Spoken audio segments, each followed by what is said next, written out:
আমি ওর কখনো খুঁজে নাই পাই রে, আমি ওর কখনো খুঁজে নাই পাই রে, ভাই রে ভাই রে, আমি কতই রঙ্গ দেখি দুনিয়া।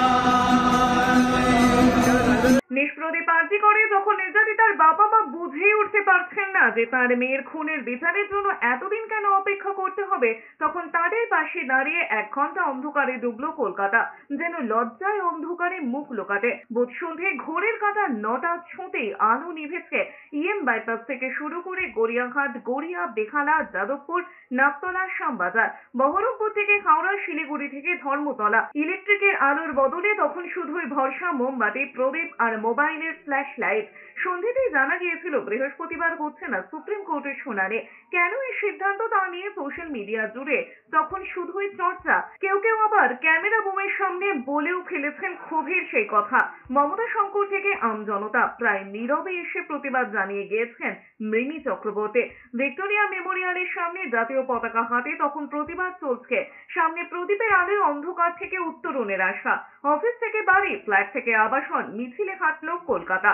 আর্জি করে খুন হয়ে যাওয়া এক মেয়ের জন্য, যে হতে পারত অন্যতম চিফ স্পেশালিস্ট। যারা নাগরিক যারা আছেন, যারা আমার জন্য পথে নেমেছেন, দেশে বিদেশে এই যে এত আন্দোলন চলছে আমার মেয়ের জন্য, এরাই হচ্ছে আমার একমাত্র শক্তি।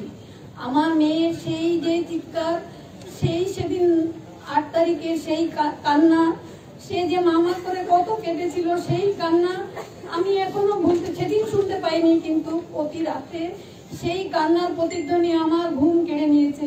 এবং আমি চাই যারা আমার মেয়ের এই যে ঘটিয়েছে তারাও যেন আমার মতো ঘুম হারা হয়। আজকে আবার আর্জি করে যারা এই আন্দোলনের সঙ্গে যুক্ত হয়ে 27 দিন ধরে সমানে লড়ে যাচ্ছে, এবং সেই 9 তারিখ দুপুর থেকে আজ তাদের পাশে এসে দাঁড়িয়েছি। কেননা আমার একটা মেয়েকে হারিয়ে আমি সত্যি কথা, আজকে আমার যে মনের জোরটা, এই যে কোটি কোটি ছেলে মেয়ে এবং এই যে দুনিয়ার ডাক্তার এত কষ্ট করছে দেখে আমার নিজের গায়ের যে শীতদানাটা খুব শক্ত করে এবং মনোবল শক্ত করে আজকে এদের সামনে এসে দাঁড়াতে পেরেছি। এই আন্দোলনটা যেন চালিয়ে যায়, এবং যতদিন আমার মেয়ের বিচার, সুষ্ঠু সঠিক বিচার না পাই, ততদিন যেন এরা এই আন্দোলনকে বাঁচিয়ে রাখে।